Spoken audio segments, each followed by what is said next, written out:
Se rompe la tregua en Irán, Estados Unidos vuelve a bombardear el país y el estrecho de Hormuz vuelve a cerrarse. ¿Qué está pasando y por qué resulta tan complicado llegar a un acuerdo de paz? Veámoslo.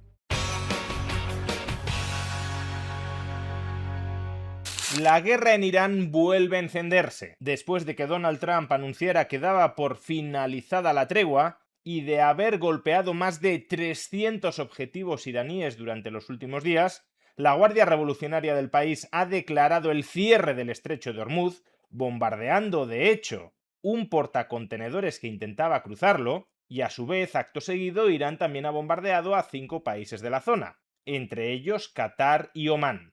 Como consecuencia de todo ello, el precio del petróleo está volviendo a dispararse, porque no parece que estemos ante una nueva trifulca menor en medio de las negociaciones, sino ante un reinicio de esta guerra tal como la habíamos dejado en marzo.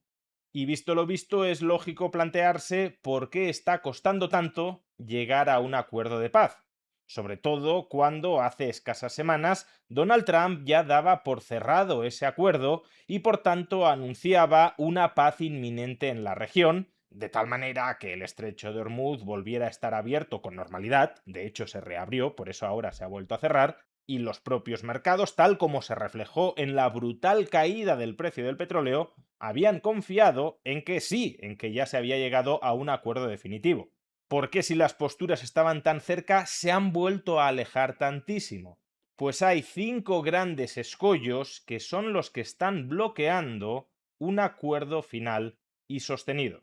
La primera y más importante discrepancia es tan elemental que asombra que el memorándum del 17 de junio, a partir del cual se quería construir la paz definitiva, la dejara sin resolver. ¿Quién manda en el estrecho de Hormuz mientras se negocia el tratado de paz definitivo? El memorándum simplemente decía que los barcos pueden transitar sin pagar peaje durante una prórroga de 60 días del alto el fuego, pero no concretaba por dónde debían transitar ni bajo la supervisión de quién. Y esa ambigüedad, que probablemente fue el precio de que ambas partes pudieran firmar, cada uno vendiendo a su público interno que había ganado, es exactamente lo que está dinamitando ahora mismo el pacto. Fijaos en las dos interpretaciones enfrentadas. Irán sostiene que el tránsito debe producirse por la ruta pegada a su costa, donde la Guardia Revolucionaria puede monitorizar cada buque, interpelarlo por radio y ordenarle cambiar de rumbo, es decir, una ruta que consagra la soberanía de facto de Teherán sobre esta vía marítima. Y no solo eso, Irán ya ha anunciado que en el futuro cobrará tarifas de servicio por el paso, lo que convertiría el estrecho en una fuente de ingresos y de poder permanente, algo que no sucedía antes de la guerra. Estados Unidos, en cambio, ha promovido una ruta alternativa junto a la costa de Omán, cuyas aguas territoriales también atraviesan el estrecho, y por la que los mercantes atraviesan el estrecho desde mediados de mayo con cobertura aérea estadounidense. No estamos ante una disputa técnica sobre corredores de navegación, es la disputa de fondo disfrazada de disputa técnica. La ruta iraní preserva la única palanca negociadora que le queda a Teherán, la ruta omaní la destruye. Porque no lo olvidemos, tras más de 4 meses de guerra, Irán ha perdido su defensa antiaérea, buena parte de su programa nuclear, sus capacidades navales convencionales e incluso a su líder supremo. Por tanto, lo único que conserva es la capacidad de perturbar el paso de una quinta parte del petróleo y del gas mundial. Pedirle a Irán que acepte la ruta omaní es pedirle que entregue esa arma antes de haber cobrado nada a cambio de la guerra. Y de ahí que desde la firma del memorándum Irán haya atacado a numerosos buques que transitaban junto a la costa omaní, no para romper el acuerdo, sino para forzar su interpretación del mismo.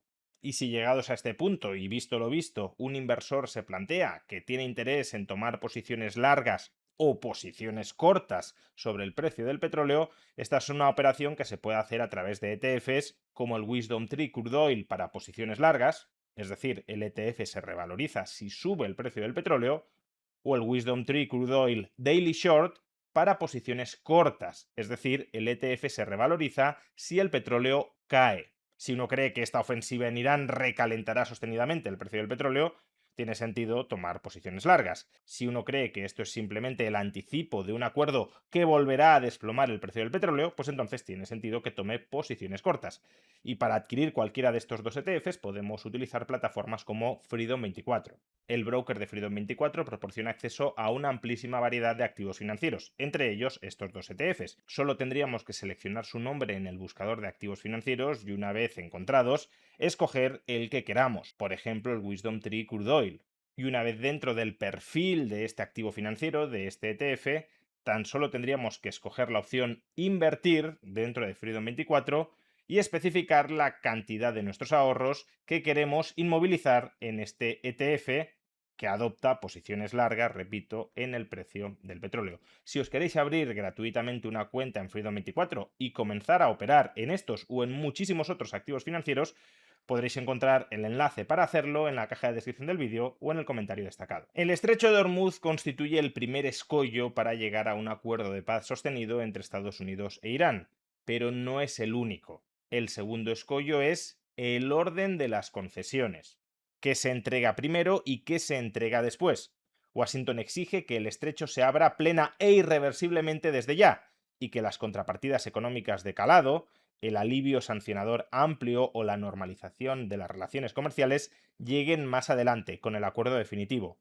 Pero Teherán exige exactamente lo contrario, que el alivio económico sustancial se materialice antes de renunciar a su control sobre el estrecho, porque sabe que, una vez cedida esa palanca, Estados Unidos ya no tendrá motivo alguno para hacer concesiones a un régimen al que acaba de derrotar militarmente. El memorándum intentó sortear este escollo con una cesión parcial: tránsito sin peajes a cambio de levantar el bloqueo naval sobre los puertos iraníes y una exención a favor de Irán que le permita volver a vender su petróleo en dólares, la primera lograda en muchos años. Pues bien, ¿qué ha sucedido esta semana? Que el Tesoro estadounidense ha revocado esa exención en represalia por los ataques a los buques, con lo cual entramos en un círculo vicioso. A Irán se le sigue exigiendo que renuncie a su palanca negociadora, pero el premio que se le ofrecía a cambio acaba de serle confiscado, y encima Washington ha añadido una condición nueva para que las negociaciones avancen. Altos funcionarios de la administración Trump han declarado que esperan que Teherán anuncie públicamente que dejará de disparar contra los barcos del estrecho. Es decir, no basta con que Irán deje de atacar,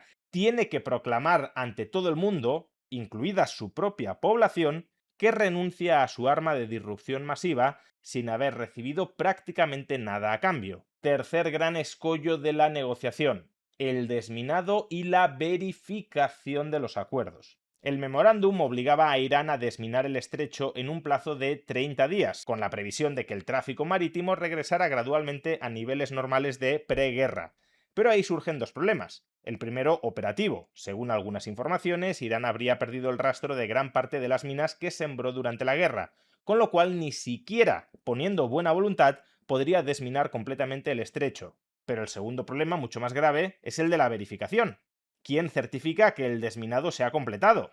Cuando destructores estadounidenses entraron en el estrecho para realizar labores de limpieza de minas, Teherán denunció esa entrada como una violación del alto el fuego y amenazó con atacar cualquier buque militar estadounidense que se aproximara. Es decir, Irán no puede o no quiere desminar del todo y no acepta que lo haga Estados Unidos, porque una operación estadounidense de desminado es, a ojos iraníes, la antesala de una presencia naval americana mucho más amplia en el estrecho. Por tanto, Irán ni come ni deja comer en este punto, lo que dificulta lógicamente cualquier acuerdo. Cuarto escollo, el alcance del acuerdo final. Es decir, qué materias han de incluirse en ese acuerdo final y quiénes deben sentarse en la mesa para firmarlo. Y es que las dos partes conciben el acuerdo final de naturaleza radicalmente distinta. Estados Unidos aspira a un acuerdo muy estrecho, casi quirúrgico, que instaure la libertad de navegación garantizada en Hormuz y el desmantelamiento, o al menos limitación verificable, del programa nuclear iraní, que, recordémoslo, fue el asunto que supuestamente originó esta guerra. Todo lo demás para Estados Unidos es accesorio.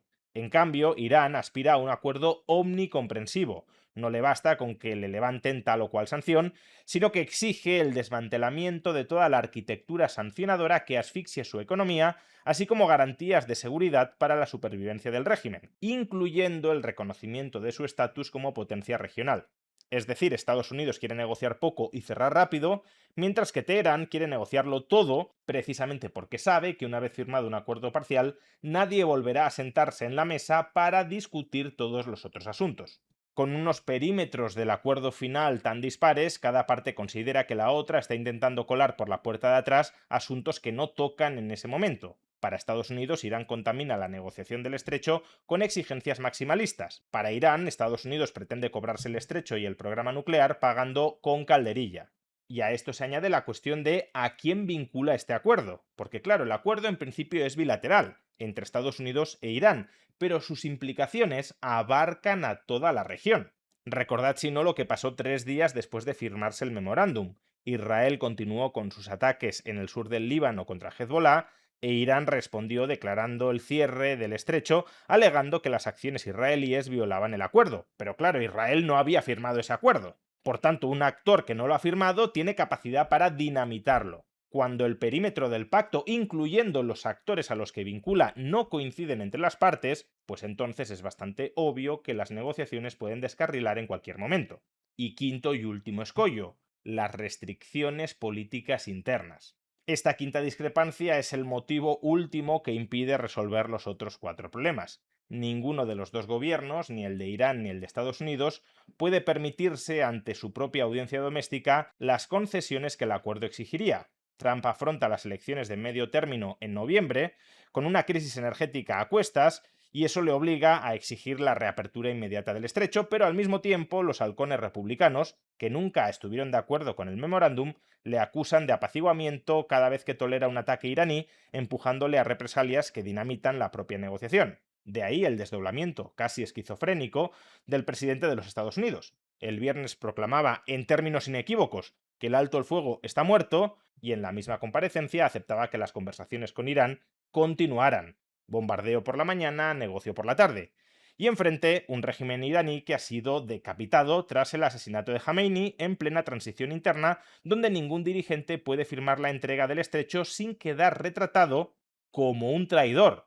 Por eso la exigencia estadounidense de una declaración pública renunciando a los ataques es, para Teherán, algo infumable. No se le pide una concesión discreta, sino una humillación televisada. Para Irán, renunciar al control del estrecho no es solo perder una baza negociadora, es admitir la derrota ante su propia población y, por tanto, un riesgo para la propia supervivencia del régimen o al menos de las oligarquías internas que ahora mismo están controlando ese régimen. En suma, estos son los principales escollos que impiden un acuerdo de paz sostenido entre Estados Unidos e Irán, y fijaos que todos ellos se refuerzan entre sí.